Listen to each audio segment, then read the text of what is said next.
Today's video is a little bit different because it's actually not a beauty video, but it is a pretty interesting story, so you should keep on watching. But before we get into that, make sure you like this video and subscribe. I post twice a week. I did just actually post a smoky eye look that I will link down below. So anyway, let's go ahead and get into it. Okay, so story time. Personally, I like watching these because I just like a good story and I feel like you get to know the person better.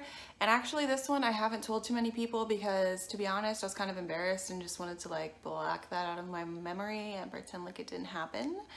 So about a year ago, I was asked to house sit for a couple friends of mine. They were going to be out of town for a few days. So I was just going to stay at their house, and they had a cat and a dog, and I was going to feed them, just stay at their house. But they live downtown, and before we get too far into it, like precursor, I'm really bad at directions. I struggle majorly, like I'm directionally challenged. But on top of that, I wasn't very familiar with where they live downtown. That was actually the first time that I'd ever been there. And so that's just like a little preface, I struggle. So this happened about a year ago, and I remember that it was a Wednesday. So after I got off work, I went ahead and put the address to my GPS, went to their house.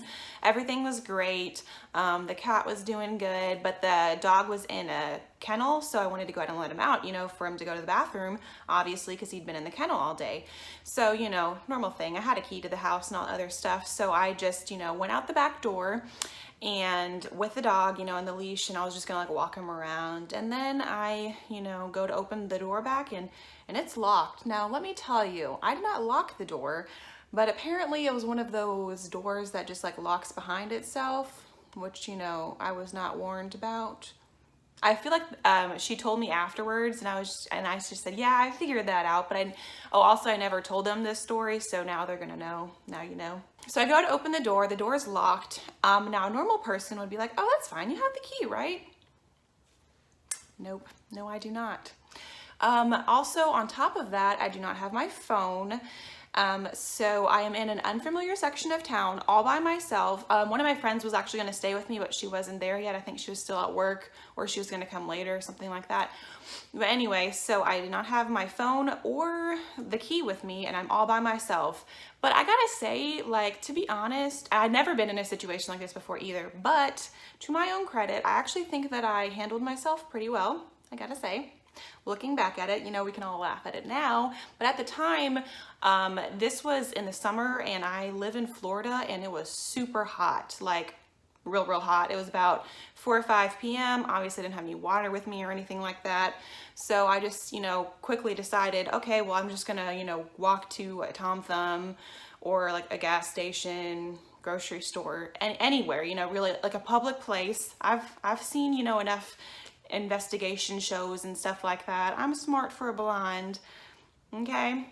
So directionally challenged Tana over here begins walking, and also on top of that, I am kind of aware of my surroundings. Obviously, thankfully it wasn't dark, and I'm trying to remember, like, not take like a bunch of turns and not know how to get back to the house, Yeah. Anyway, so I kept on walking, and this section was downtown and that I was not familiar with, as I mentioned, and there's just a bunch of houses. Like, I kept on waiting to get to a main road, and it just did not happen. Eventually, though, I did arrive at a tennis court, and there was a family who was playing, tennis. They had 2 kids, and it was like a dad and a mom, and I was like, oh, they must be safe. They seemed legit because they had kids with them, so, trying to use my judgment to the best that I could. So I go up to the wife, and I ask, I kind of explain my situation. I got locked out of the house, and I don't have my phone with me. Can I borrow your phone to call my dad?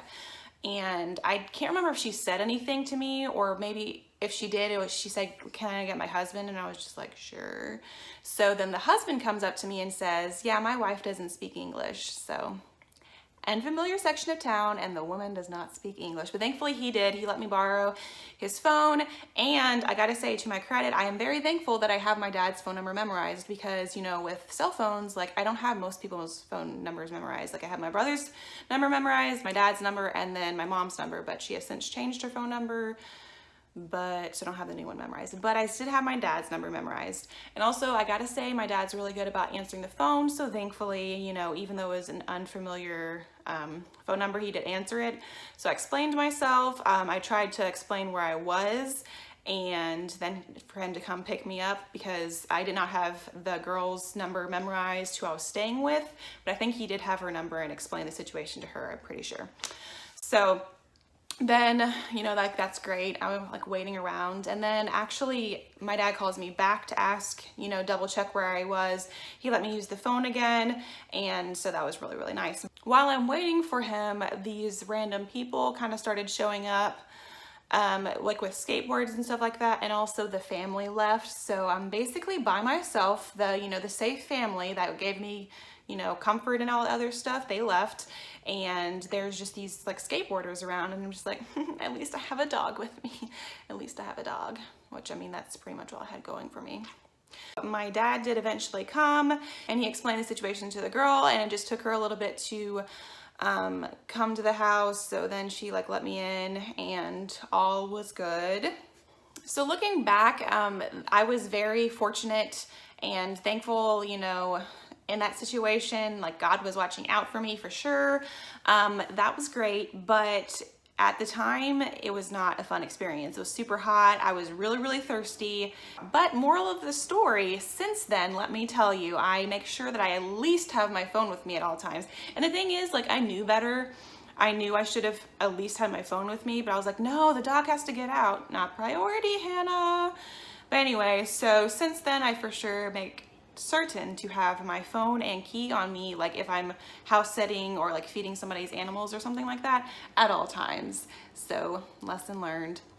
This is kind of a shorter video than what I normally have. I will post my next video will be a beauty video as well. I hope you enjoyed this story time. Like I said, I like watching them.